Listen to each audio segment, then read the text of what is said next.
Assalamualaikum warahmatullahi wabarakatuh. Perkenalkan kami dari kelompok 9 IKMB 2019. Nah, di sini kita akan membahas mengenai pemberdayaan masyarakat di Desa Sungai Lebung, Kecamatan Pemulutan Selatan.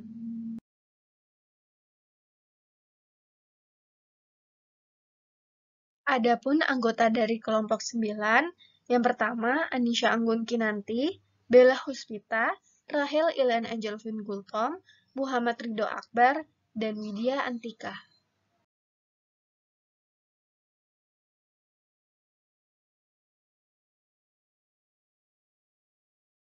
Nah, adapun konten yang akan kita bahas, yakni mengenai karakteristik masyarakat di Desa Sungai Lebung tersebut, kemudian permasalahan kesehatan masyarakatnya, akar penyebab masalah kesehatan masyarakatnya, dan rencana program pemberdayaan masyarakat yang akan kita implementasikan di Desa Sungai Lebung.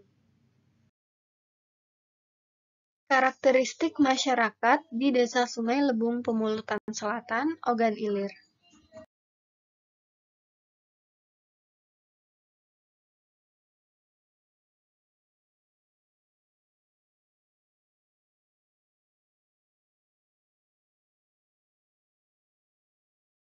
Berdasarkan data geografis, Pemulutan Selatan merupakan salah satu kecamatan yang ada di Kabupaten Ogan Ilir. Nah, Kecamatan Pemulutan Selatan memiliki luas wilayah 61,49 km persegi yang terdiri dari 15 desa. Nah, salah satu desa yang ada di Kecamatan Pemulutan Selatan, yakni Desa Sungai Lebung. Desa Sungai Lebung ini dipimpin oleh seorang kepala desa dan terbagi menjadi 5 dusun, yang dipimpin oleh masing-masing kepala dusun. Adapun batas-batas wilayah Desa Sungai Lebung, yakni sebelah timur berbatasan dengan Desa Mayapati, sebelah barat berbatasan dengan Desa Cahaya Marga, sebelah selatan berbatasan dengan Desa Sungai Lebung Ulu, dan sebelah utara berbatasan dengan Desa Kapuk. Berdasarkan data topografis, Desa Sungai Lebung merupakan kawasan dataran rendah yang meliputi daerah pemukiman, pertanian, peternakan, perkebunan, rawa, serta daerah yang diliputi oleh aliran Sungai Ogan. Sebagian besar lahan di Desa Sungai Lebung untuk lahan pertanian dan peternakan, serta sungai dan rawa lebaknya biasanya dimanfaatkan oleh warga untuk membudidayakan ikan. Namun, aliran sungai dan rawa lebak di Desa Sungai Lebung telah tercemar karena sebagian masyarakat memanfaatkan sungai untuk mandi, mencuci, dan membangun jamban cemplung di pinggiran sungai. Desa Sungai Lebung ini juga beriklim tropis, yaitu memiliki iklim kemarau dan penghujan sebagaimana desa-desa di wilayah Indonesia. Berdasarkan data demografis penduduk, tahun 2018 di Desa Sungai Lebung, distribusi jumlah penduduk yang berjenis kelamin laki-laki sebanyak 1.058 dan perempuan 1.195. Jadi, jumlah penduduk di Desa Sungai Lebung pada tahun 2018 sebanyak 2.253, yang mana tersebar dalam 5 dusun, dengan masing-masing dusun terdiri dari 2 RT. Selanjutnya adalah permasalahan kesehatan masyarakat di Desa Sungai Lebung, Pemulutan Selatan, Ogan Ilir.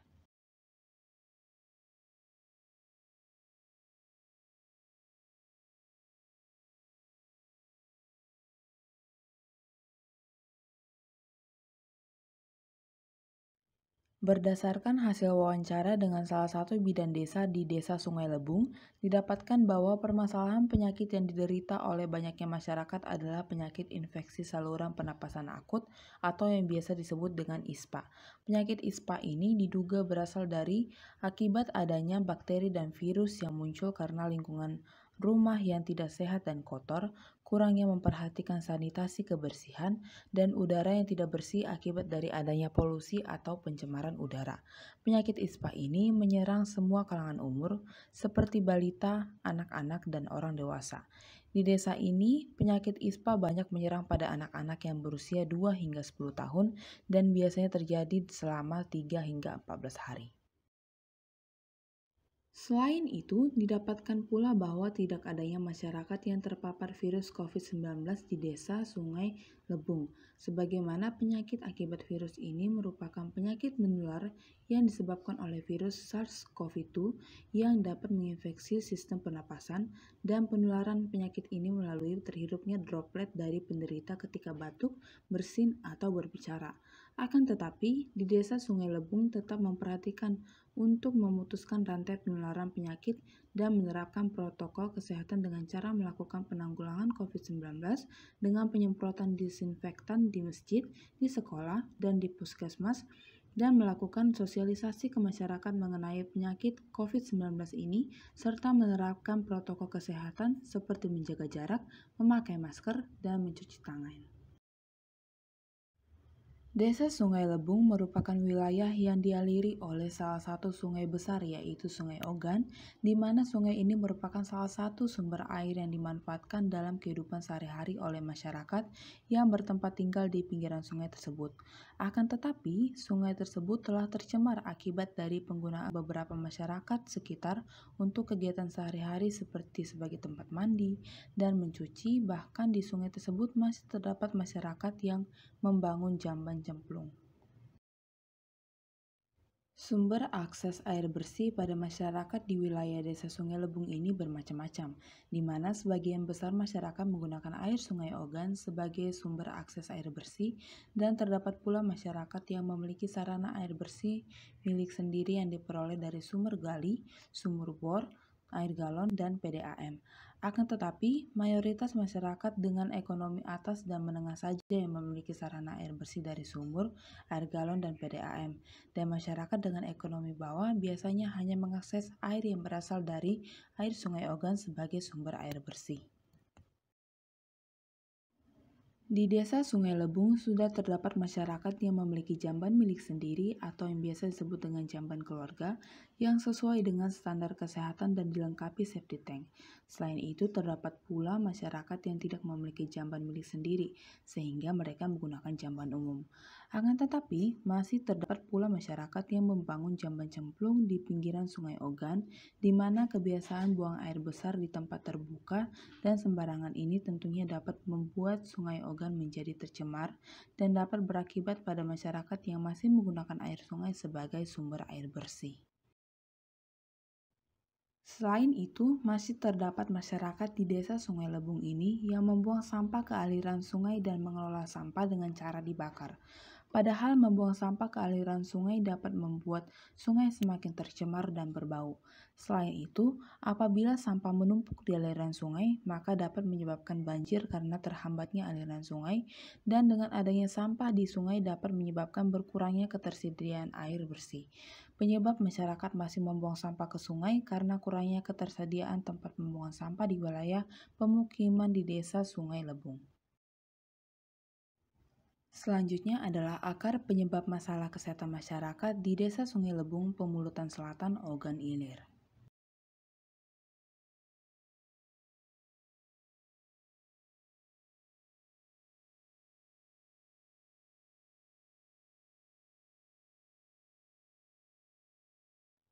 Menurut Organisasi Kesehatan Dunia, World Health Organization atau yang biasa disebut dengan WHO, ISPA merupakan penyakit saluran pernapasan akut yang disebabkan oleh agen infeksius yang menimbulkan gejala dalam waktu beberapa jam sampai beberapa hari.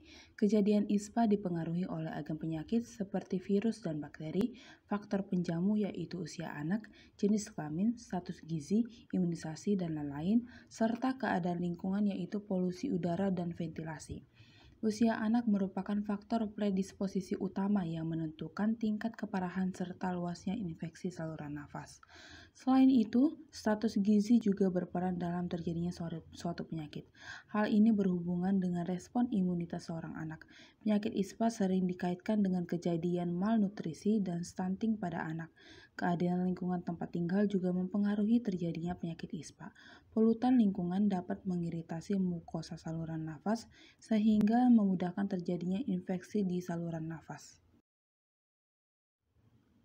Pada anak-anak yang tinggal di rumah berventilasi baik, insiden ISPA lebih rendah dibanding anak-anak yang tinggal di rumah berventilasi buruk. Selain itu, pajanan suhu dingin juga menjadi salah satu faktor berisiko ISPA. Curah hujan yang berlebihan akan membuat rumah menjadi lembab, yang menjadi faktor untuk peningkatan penyakit ISPA. Pencegahan infeksi saluran pernapasan akut dapat dilakukan dengan beberapa cara, seperti yang pertama yaitu menjaga kesehatan gizi agar tetap baik. Memberikan makan sesuai dengan usia pada bayi dan anak, makanan harus mengandung gizi yang cukup, yaitu mengandung protein, karbohidrat, lemak, vitamin, dan mineral. Yang kedua yaitu menjaga kebersihan perorangan dan lingkungan. Tubuh anak dijaga agar tetap bersih, lingkungan hidup agar tetap bersih dan sehat, dan aliran udara dalam rumah harus cukup baik.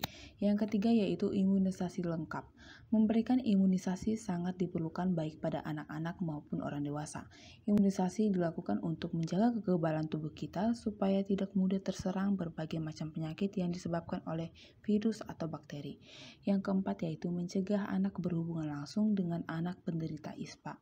Jika orang dewasa menderita ISPA dalam keluarga, hendaknya memakai penutup hidung dan mulut untuk mencegah penularan pada anak-anak dalam keluarga tersebut. Akar permasalahan selanjutnya adalah air bersih. Air bersih menurut Permenkes RI nomor 416/Menkes/IX/1990 adalah air yang digunakan untuk keperluan sehari-hari dan dapat diminum setelah dimasak. Air bersih didefinisikan sebagai air yang memenuhi persyaratan kesehatan, baik itu untuk minum, mandi, cuci, dan lain sebagainya. Air yang bersih sangat dibutuhkan bagi kehidupan manusia. Air dikatakan bersih bila terlihat jernih, tidak berbau, dan tidak mempunyai rasa. Air bersih tidak boleh mengandung bahan-bahan kimia dalam jumlah yang melampaui batas.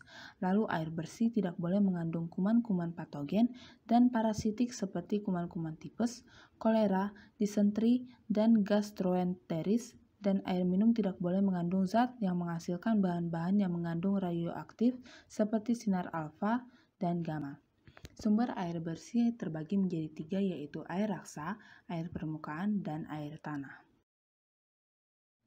Ada beberapa penyebab air bersih dari sungai dapat tercemar, yaitu tercemar oleh limbah industri, limbah rumah tangga, dan limbah pertanian. Air sungai yang dijadikan sebagai sumber air bersih dapat tercemar. Hal ini disebabkan oleh karena adanya limbah industri di mana pengaruh kualitas air limbah yang melebihi baku mutu air limbah. Di samping itu juga ditentukan oleh debit air limbah yang dihasilkan.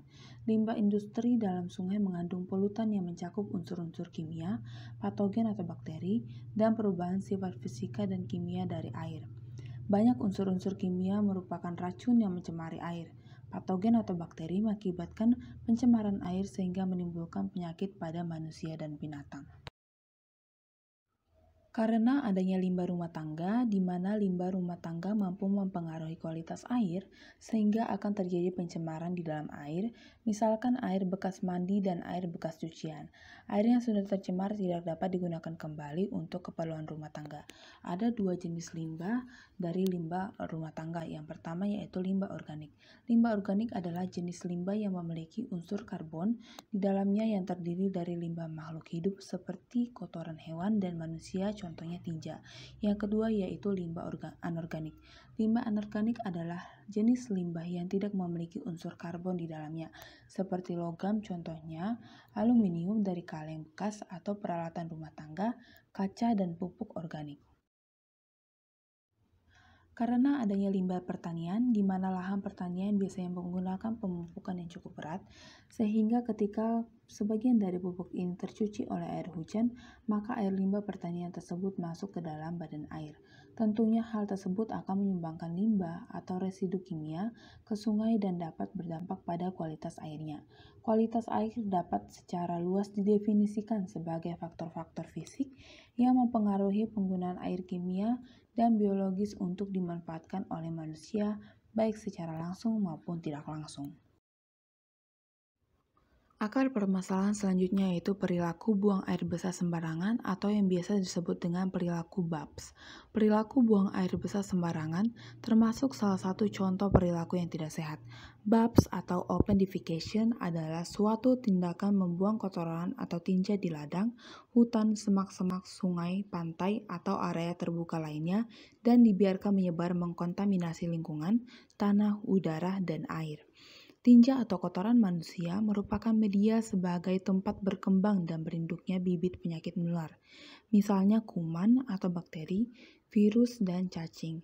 Apabila tinja tersebut dibuang di tempat sembarangan, misal kebun, kolam, sungai, dan lain-lain, maka bibit penyakit tersebut akan menyebar luas ke lingkungan dan akhirnya akan masuk dalam tubuh manusia dan berisiko menimbulkan penyakit pada seseorang dan bahkan menjadi wabah penyakit pada masyarakat yang lebih luas. Membuang air besar sembarangan dapat menyebabkan diare pada balita, yaitu karena lalat yang hinggap pada tinja akan membawa kuman atau bakteri kepada makanan yang akan mereka makan. Ada beberapa faktor yang mempengaruhi masyarakat dalam melakukan buang air besar sembarangan, yaitu pengetahuan, sikap, tindakan, dan sarana jamban. Pengetahuan, di mana pengetahuan merupakan hal yang sangat mempengaruhi terbentuknya perilaku seseorang. Pengetahuan yang baik akan menentukan perilaku seseorang dalam melakukan tindakan dalam membuang air besar.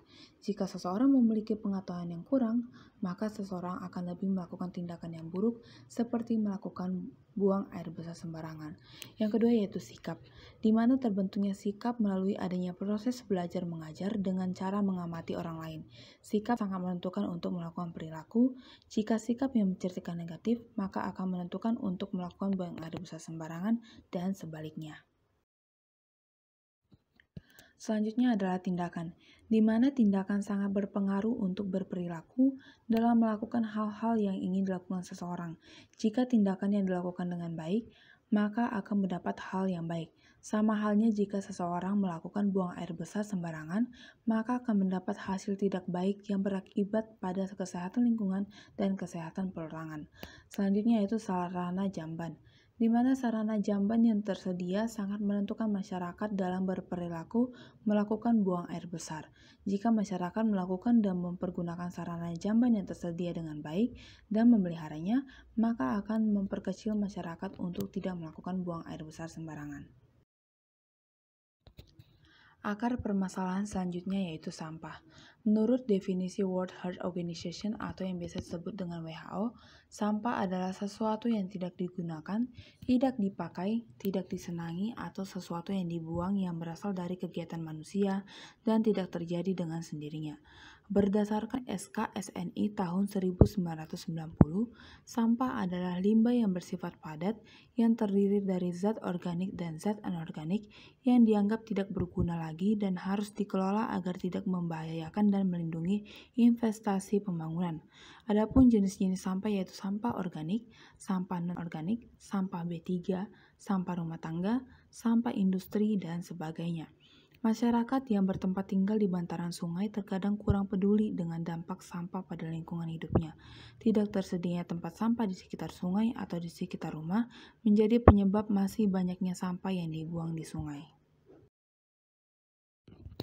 Berikut adalah beberapa pencegahan untuk membuang sampah ke sungai. Yang pertama yaitu persepsi, di mana perubahan persepsi diperlukan untuk mengubah perilaku masyarakat terhadap sampah. Yang kedua yaitu sanksi tegas, di mana tindakan membuang sampah sembarangan akan meningkat bila tidak ada sanksi tegas yang diberikan kepada penyampah. Diperlukan sanksi yang tegas kepada individu yang membuang sampah sembarangan agar tidak terulang kembali. Yang ketiga yaitu pendidikan, di mana pendidikan peduli lingkungan sejak dini dapat mengubah karakter dan kebiasaan yang dapat berpengaruh terhadap kondisi lingkungan. Yang terakhir yaitu sarana, di mana diperlukan adanya sarana tempat sampah. Kurangnya sarana pembuangan sampah seperti tempat sampah di lingkungan masyarakat dapat menjadi salah satu faktor mengapa masyarakat lebih memilih membuang sampah sembarangan ke sungai. Masyarakat lebih memilih membuang sampah ke sungai karena dinilai lebih praktis dan tidak membutuhkan tenaga yang lebih. Berikut adalah rencana program pemberdayaan masyarakat yang akan kami implementasikan di Desa Sungai Lebung, Pumulutan Selatan, Ogan Ilir.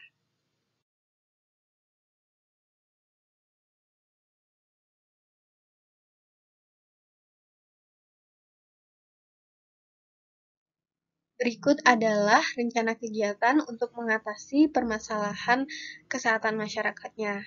Yang pertama, penyuluhan ISPA atau infeksi saluran pernapasan atas, kemudian imunisasi influenza atau IMUNZA, pembuatan onion aromaterapi oil atau ORIL, kemudian gerakan cuci tangan pakai sabun atau CTPS.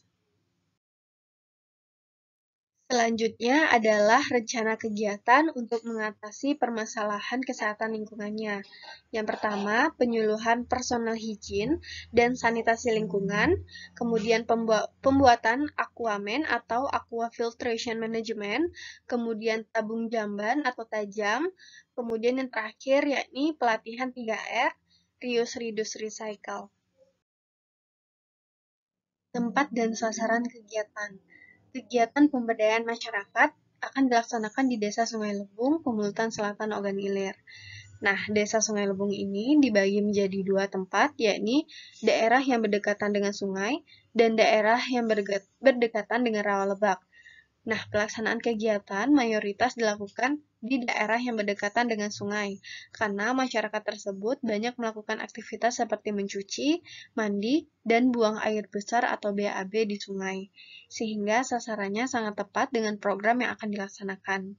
Untuk sasaran kegiatannya, sasaran umum yakni masyarakat Desa Sungai Lebung yang kriterianya sesuai dengan program penyuluhan ISPA, imunisasi influenza, pembuatan ORIL, penyuluhan gerakan CTPS, pembuatan aquaman, tabung jamban atau tajam, dan pelatihan 3R. Sedangkan sasaran khususnya adalah ibu-ibu yang mempunyai anak usia 2-10 tahun. Berikut indikator keberhasilan program yang telah kami tetapkan. Yang pertama, 90% masyarakat memahami risiko penyakit menular, baik itu ISPA maupun COVID-19. Kemudian, 100% masyarakat bisa mengolah onion aromaterapi oil atau ORIL sendiri. Kemudian, 50 balita hingga anak-anak telah divaksin influenza. 50 anak-anak memahami mencuci tangan dengan benar, 90% masyarakat memahami pentingnya personal hygiene dan sanitasi lingkungan, 90% masyarakat mampu membuat alat penyaring air sendiri, kemudian 100% masyarakat Desa Sungai Lebung memiliki jamban sehat, 90% masyarakat dapat mengolah barang bekas menjadi nilai jual tinggi, dan 90% masyarakat memanfaatkan daun kering menjadi pupuk organik yang bisa dipakai untuk kegiatan bertani.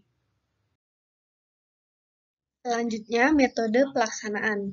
Untuk program yang pertama, yakni penyuluhan ISPA atau infeksi saluran pernapasan atas. Program ini merupakan bentuk peningkatan pengetahuan kesehatan masyarakat Desa Sungai Lebung mengenai penyakit yang terjadi di lingkungan tersebut, yaitu infeksi saluran pernapasan atas atau ISPA dan coronavirus disease atau COVID-19. Nah, kegiatan ini dilakukan dengan penyuluhan kepada masyarakat dan ada games yang digunakan untuk mengukur tingkat pengetahuan masyarakat setelah diberikan penyuluhan. Kemudian yang kedua yaitu imunisasi influenza atau IMUNZA. Nah, program ini bekerja sama dengan puskesmas, bidan desa, dan kader posyandu yang ada di Desa Sungai Lebung untuk memberikan vaksin influenza kepada balita hingga anak-anak 2-10 tahun. IMUNZA merupakan kegiatan pencegahan ISPA pada balita hingga anak-anak yang tidak pernah terjangkit ISPA. Kemudian yang ketiga yakni program pembuatan onion aromaterapi oil atau ORIL. Nah, program ORIL ini merupakan bentuk kegiatan pengobatan kepada balita hingga anak-anak yang telah terjangkit oleh ISPA. Masyarakat, khususnya ibu-ibu Desa Sungai Lebung, diberikan pengetahuan dan keterampilan dalam pembuatan onion aromaterapi oil untuk diberikan kepada balita atau anak-anaknya saat tidur agar proses pernapasannya lancar dan tidurnya cukup. Jadi, IMUNZA adalah program sebagai pencegahan ISPA dan ORIL adalah program sebagai pengobatan akibat terjadinya ISPA tersebut. Selanjutnya, gerakan cuci tangan pakai sabun atau CTPS. Nah, gerakan ini merupakan program yang berkolaborasi dengan Karang Taruna untuk menumbuhkan kesadaran masyarakat, khususnya anak-anak, dalam mencuci tangan dengan yang benar. Gerakan ini juga sebagai upaya pencegahan penularan bakteri dan virus, baik pada penyakit ISPA ataupun COVID-19. Kemudian, penyuluhan personal higien dan sanitasi lingkungan. Nah, program ini merupakan bentuk pencerdasan dan peningkatan pengetahuan masyarakat Desa Sungai Lebung dalam membentuk pribadi yang bersih dan sehat, baik untuk tubuh maupun lingkungan di sekitarnya. Nah, kegiatan ini dilakukan dengan penyuluhan kepada masyarakat. Saat penyuluhan, akan dilakukan pretest dan posttest untuk mengetahui tingkat pengetahuan masyarakat mengenai personal higien dan sanitasi lingkungannya. Kemudian yakni tabung jamban atau tajam merupakan kegiatan menabung sejumlah 10.000 selama 14 hari, di mana hasil dari tabungan ini akan dibelikan jamban. Tabung jamban atau tajam berkolaborasi dengan Karang Taruna agar pelaksanaan kegiatan dapat berjalan dengan efektif dan efisien. Masyarakat yang belum memiliki jamban sehat diberdayakan dengan kegiatan menabung bersama agar tidak ada lagi masyarakat yang buang air besar atau BAB di sungai. Selanjutnya, yakni pembuatan Aqua Filtration Management atau Aquaman.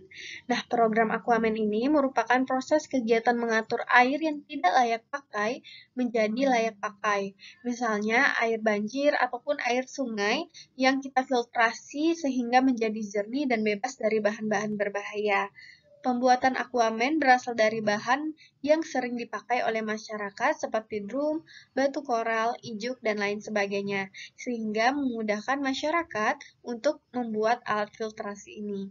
Oleh karena itu, selain diberikan keterampilan membuat alat filtrasi air, masyarakat juga dibekali pengetahuan bagaimana memanfaatkan air yang kotor menjadi sehat untuk dipakai mandi dan mencuci. Kemudian program yang terakhir yakni pelatihan 3R, Reuse, Reduce, Recycle. Pelatihan 3R ini adalah kegiatan mengolah kembali barang-barang yang tidak layak pakai menjadi nilai jual yang tinggi. Kegiatan pertama akan kita lakukan dengan memanfaatkan barang-barang anorganik, seperti kertas bekas jadi keranjang, sampah plastik menjadi payung, dan sebagainya. Kemudian kegiatan kedua yakni memanfaatkan daun kering menjadi pupuk. Nah, hasil pengolahan tersebut kita gunakan untuk masyarakat itu sendiri dan sebagiannya akan kita jual sebagai tambahan dari program tajam serta pemasukan dana desa. Untuk alokasi waktu, kegiatan pemberdayaan masyarakat dilaksanakan selama 1 bulan, yakni dari tanggal 1 Januari 2022 sampai dengan 30 Januari 2022. Kegiatan ini dikelompokkan menjadi 4 kegiatan pokok, yaitu adaptasi dan sosialisasi, penyusunan program kegiatan, pelaksanaan kegiatan, dan pembuatan laporan. Untuk adaptasi dan sosialisasi, seperti perkenalan dengan perangkat desa, berkunjung ke Poskesdes, perkenalan dengan desa, dan pembimbing lapangan, itu dilakukan di minggu pertama bulan Januari. Kemudian, untuk rapat bersama kepala desa dan jajarannya dilakukan di minggu kedua, perkenalan dengan Karang Taruna dan Malam Ramah Tamah dilakukan di minggu pertama, dan gotong royong dilakukan di minggu ketiga. Untuk penyusunan program kegiatan, yang pertama identifikasi dan analisis masalah, kemudian observasi masalah dilakukan di minggu pertama, kemudian penentuan prioritas masalah, diskusi program atau kegiatan yang akan dilaksanakan, penetapan program, perencanaan program, dan pelaksanaan kegiatan dilakukan di minggu kedua. Untuk pelaksanaan program kegiatan dilakukan di minggu kedua, ketiga, maupun keempat. Nah, seperti yang pertama, yakni penyuluhan ISPA dan pembuatan onion aromaterapi oil itu dilakukan di minggu kedua. Kemudian gerakan cuci tangan pakai sabun itu di minggu keempat. Imunisasi influenza atau imunza dilakukan di minggu ketiga. Kemudian penyuluhan personal higien dan sanitasi lingkungan, kemudian pembuatan aquaman, dan tabung jamban dilakukan di minggu kedua. Untuk tabung jamban itu dilakukan di minggu kedua, ketiga, maupun keempat. Dan yang terakhir yakni pelatihan 3R dilakukan di minggu ketiga. Kemudian tahap yang terakhir yakni pembuatan laporan seperti pengelolaan data dan analisis data, kemudian bimbingan laporan dan program kerja itu dilakukan di minggu pertama dan kedua, tapi untuk bimbingan laporan dan program kerja dilakukan baik itu di minggu pertama, kedua, ketiga, maupun keempat. Kemudian penyusunan laporan akhir itu dilaksanakan di minggu ketiga dan keempat, dan yang terakhir yakni presentasi dilakukan di minggu keempat. Kemudian alokasi dana. Nah, untuk alokasi dana ini kami bagi menjadi 3 bagian, yakni biaya habis pakai seperti masker, hand sanitizer, sabun cuci tangan, bawang merah, garam, minyak kelapa, minyak kayu putih, vaksin influenza, suntik, dan kapas bola. Kemudian ada barang penunjang kegiatan seperti kita menyewa proyektor, kemudian ada pipa, drum, batu koral, ijuk, arang, pasir, jaring, spons, dan ember air. Kemudian ada biaya lain-lain seperti konsumsi peserta penyuluhan, konsumsi panitia penyuluhan, konsumsi rapat dengan kepala desa dan jajarannya, kemudian konsumsi untuk kegiatan ramah tamah, dan yang terakhir yakni banner. Untuk alokasi sumber daya manusia atau SDM, program yang pertama yakni penyuluhan ISPA. Untuk SDM yang dibutuhkan yakni mahasiswa, kepala desa, dan bidan desa. Program kedua yakni program Imunza atau imunisasi influenza, ada mahasiswa, bidan desa, dan kader posyandu Desa Sungai Lebung. Kemudian yang ketiga, program pembuatan Oril atau Onion Aromatherapy Oil, ada mahasiswa, kepala desa, dan Karang Taruna. Kemudian gerakan cuci tangan pakai sabun, ada mahasiswa dan Karang Taruna. Kemudian ada program penyuluhan personal higien dan sanitasi lingkungan. SDM-nya ada mahasiswa, kepala desa, dan bidan desa. Kemudian pembuatan aqua filtration management atau aquaman, ada mahasiswa, kepala desa, dan Karang Taruna. Kemudian ada program tabung jamban atau tajam. SDM-nya ada mahasiswa, kepala desa, dan Karang Taruna. Kemudian pelatihan 3R SDM yang dibutuhkan yakni mahasiswa. Kemudian, sarana yang dibutuhkan untuk menunjang program-program kegiatan yang kami laksanakan. Yang pertama, yakni penyuluhan ISPA. Sarana yang kami butuhkan seperti proyektor, leaflet, masker, dan hand sanitizer. Kemudian program yang kedua, Imunza, yakni sarana yang dibutuhkan seperti vaksin influenza, suntik, dan kapas bola. Kemudian yang ketiga, yakni program pembuatan onion aromatherapy oil atau oril seperti bawang merah, garam, minyak kelapa, dan minyak kayu putih. Program selanjutnya yakni gerakan cuci tangan pakai sabun atau CTPS. Sarana yang dibutuhkan seperti masker, hand sanitizer, sabun cuci tangan, dan air bersih. Kemudian penyuluhan personal higien dan sanitasi lingkungan. Sarana yang kita butuhkan seperti proyektor, leaflet, masker, dan hand sanitizer. Kemudian pembuatan aqua filtration management atau aquaman. Sarana yang dibutuhkan seperti pipa, drum, batu koral, ijuk, arang, pasir, jaring, spon, dan ember. Program selanjutnya yakni tabung jamban atau tajam. Sarana yang dibutuhkan seperti jamban. Dan yang terakhir yakni pelatihan 3R. Untuk sarana yang dibutuhkan seperti botol bekas, lem perekat, perkakas, daun kering, EM4, dan terpal.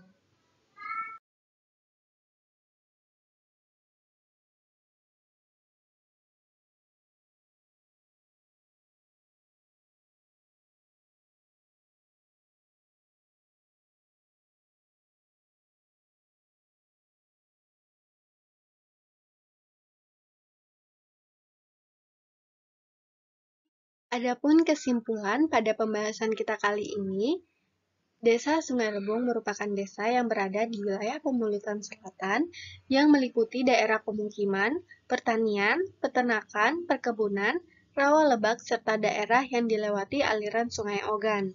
Namun, aliran sungai dan rawa lebak di Desa Sungai Lebung telah tercemar karena sebagian besar masyarakat memanfaatkan sungai untuk mandi, mencuci, dan membangun jamban jeblong di pinggiran sungai. Selain itu, masih terdapat masyarakat di Desa Sungai Lebung yang membuang sampah ke aliran sungai dan mengelola sampah dengan cara dibakar. Nah, berdasarkan hasil wawancara dengan salah satu bidan desa di Desa Sungai Lebung ini, bahwa permasalahan penyakit yang diderita oleh masyarakat adalah penyakit infeksi saluran pernapasan atas atau ISTA. Oleh karena itu, pentingnya dilakukan kegiatan pemberdayaan di Desa Sungai Lebung guna meningkatkan pengetahuan dan perilaku mengenai masalah penyakit menular, khususnya ISPA, dan masalah lingkungan. Nah, kelompok 9 merencanakan beberapa program untuk mengatasi permasalahan tersebut melalui program penyuluhan infeksi saluran pernapasan atas atau ISPA, imunisasi influenza atau Imunza, kemudian pembuatan onion aromaterapi oil atau ORIL, gerakan cuci tangan pakai sabun atau CTPS, penyuluhan personal hygiene dan sanitasi lingkungan, pembuatan aqua filtration management atau Aquaman, tabung jamban atau tajam, dan pelatihan 3R, reuse, reduce, recycle. Berikut sumber referensi yang kami gunakan dalam pembuatan proposal program pemberdayaan masyarakat di Desa Sungai Lebung, Pemulutan Selatan, Ogan Ilir.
Baik, sekian terima kasih. Wassalamualaikum warahmatullahi wabarakatuh.